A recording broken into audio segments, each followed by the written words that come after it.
happens to 48-year-olds, even famous ones. She took a few weeks to recover, stayed off TV, didn't give any speeches, all pretty typical for someone who just got out of the hospital.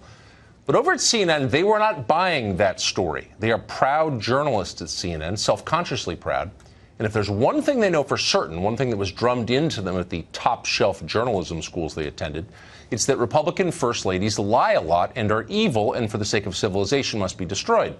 So CNN did not buy a word of that, and the network assigned its most dogged journalist to crack the case, the squeaky but persistent Brian Stelter, who hosts some kind of weekend show that no civilian television viewer has ever actually seen. Stelter understood immediately that the whole kidney operation story was just a cover for something darker and more sinister, likely another international scandal emanating from that dark lord Vladimir Putin himself. Stelter hinted as much to his viewers. Watch.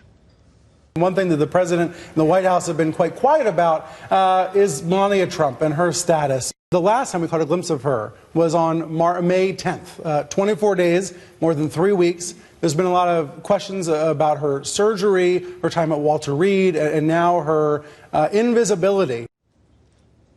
Questions about her surgery? Questions about her time at Walter Reed? What questions exactly? Who's asking those questions? Brian Stelter didn't say because he couldn't say. Those are not real questions, and this is not reporting. It's a passive-aggressive attack. CNN's real point was that Melania Trump is a liar, and she's doing something immoral. She must be. Look who she's married to. Stephen Colbert came to the same conclusion. Watch. As of the time we're taping this show right now, the First Lady has not been seen in public for 25 days. Well, I'm not surprised. It took that Shawshank guy years to tunnel out. Melania is supposedly re-emerging to attend an event in the White House tonight, but who can be sure? Because the event will be closed to the press. But the White House did release this official photo proving the First Lady was totally there. Over at Rolling Stone, which apparently still exists, someone called Jamil Smith speculated that Melania Trump was in hiding to conceal signs of physical abuse. At The Atlantic, David Frum agreed and then suggested that the president may have punched Melania and then ordered the Secret Service to cover it up. Keep in mind that once upon a time, David Frum was a serious intellectual, or what passed for one in Washington. Now he's merely a buffoon. And even more buffoonish as of last night, when the actual Melania Trump showed up at the White House for a veterans event, very much alive and unscathed. So much for all those questions Brian Stelter pretended to care about. What's so interesting about all of this is how much journalists hate Melania Trump. Imagine hating Melania Trump. Whatever else she is, Melania Trump is not an overbearing public figure. She's not lecturing you about your weight or trying to control your personal life. She doesn't weigh in on, I don't know, tax rates or global warming. It's unlikely she will run for Senate from New York when this is all over. Nobody thinks she's one of her husband's key political advisors. You may never even have heard Melania Trump's voice. Many people haven't. She doesn't talk much in public. Melania Trump has done absolutely nothing wrong to you or anyone you know or anyone you will ever meet. She married Donald Trump. That is her only sin in the eyes of the press corps, and yet it's enough to disqualify her even from the most basic consideration of decency. Here, for example, is super sensitive modern guy comedian Jimmy Kimmel making fun of her accent, which he thinks is silly and foreign sounding, alien, really. I'm curious, just like a cat. Ask lots of questions about this and that. About this and that. So do you think Kimmel would be okay mocking the accent of one of his many Guatemalan housekeepers? How about of an MS-13 member? Please, that'd be racist. But Melania? Well, she's Trump, therefore she's guilty. There was a time when the left used to argue that people ought to be judged for what they do, not for whom they're related to. We're all individuals, liberals were forever telling us, and thank God they were. Collective punishment is wrong. It is immoral. That's what they said. Did they ever really believe that? Who knows, but they definitely don't believe it now. Mark Penn was an advisor to President Clinton. Tammy Bruce is a New York radio show host. They both join us now. First to you, Tammy. What do you make of I mean, just to be totally clear, I never typically defend the honor of politicians. In fact, as a rule, I don't. But Melania Trump's not a politician. Why are they attacking her? What does she have to do with it? You know, in large part, it's because they're jealous and they're envious. Here you've got a woman who has power. She has influence. She's perfectly lovely. She's smart. She speaks 5 languages. Yes, she married a man that they don't like, but she has access now to everything that they now do not have access to. They used to be the ones who would be fawned over, who would be looked to for power and for appointment and for credibility. Now it's a woman who never really cares about them, has gone to certainly some cocktail parties, but it doesn't care about what the elite in Washington necessarily thinks or says. She cares about her son, she cares about her family, she cares about her parents, and that's her crime as well. But keep in mind, of course, this is for every woman who has dared to be part of this administration. And this is where, when you talk about the hypocrisy of the left, is the attacks on these women are misogynistic. And look, let me say about the attacks on the First Lady in particular, when they talk about her either being beaten by the president or hiding in Walter Reed or having to secrete herself away, it presumes that she's a victim, that she's helpless, that she is not willing to take care of her own life. That kind of misogyny is an insult not just to the First Lady, but for women who do experience violence and domestic violence.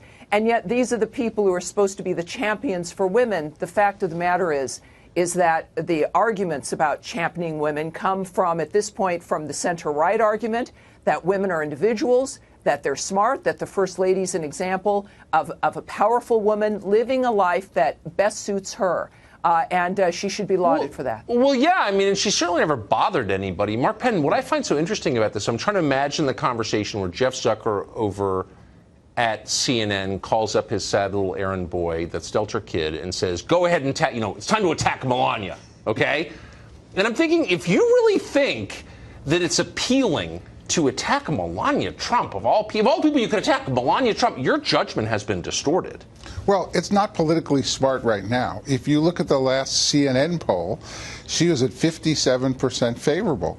She had 53% of the women favorable to her, much higher percentage of men because men are more Republican.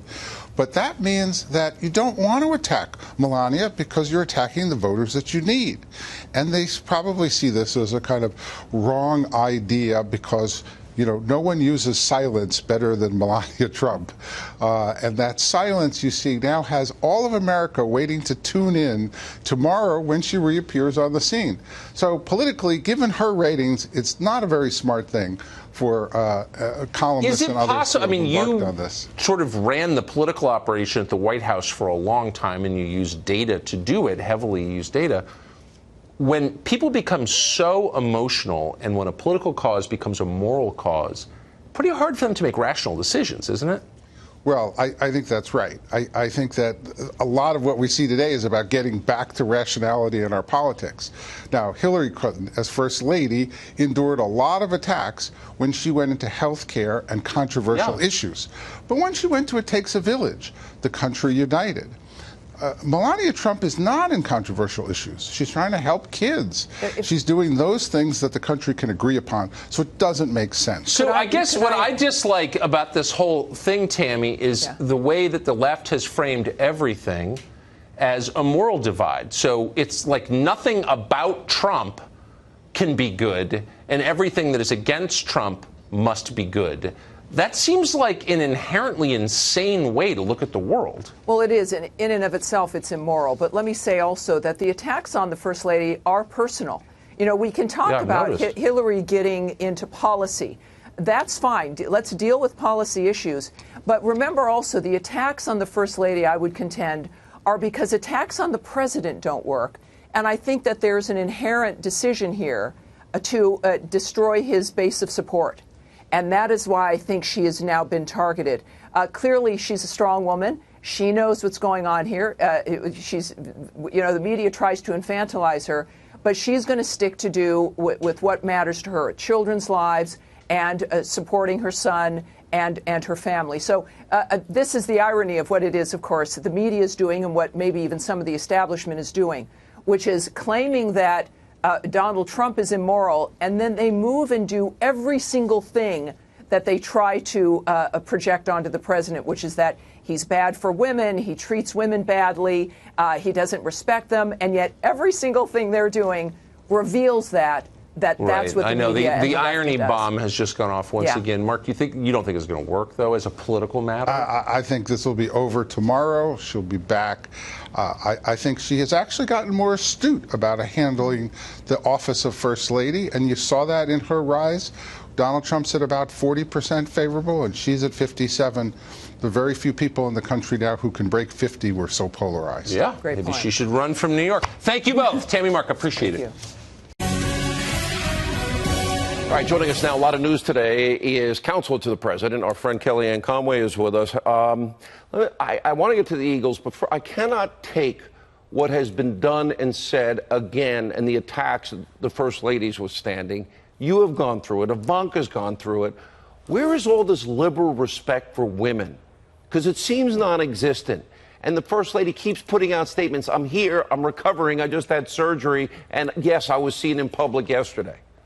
I saw some folks today talking about the fact that we need to revisit the Equal Rights Amendment and get that ratified from its failed attempt 40 years ago, Sean, to prove that women have equal rights and we are respected. How about just starting to respect each other, regardless of ideology and politics and position? And I just want to say a couple of things and take it away from me and others and right back to the First Lady. I work closely with her. I respect her enormously. This country is blessed because she is our First Lady at this time. I speak one language, is about 5 less than she speaks.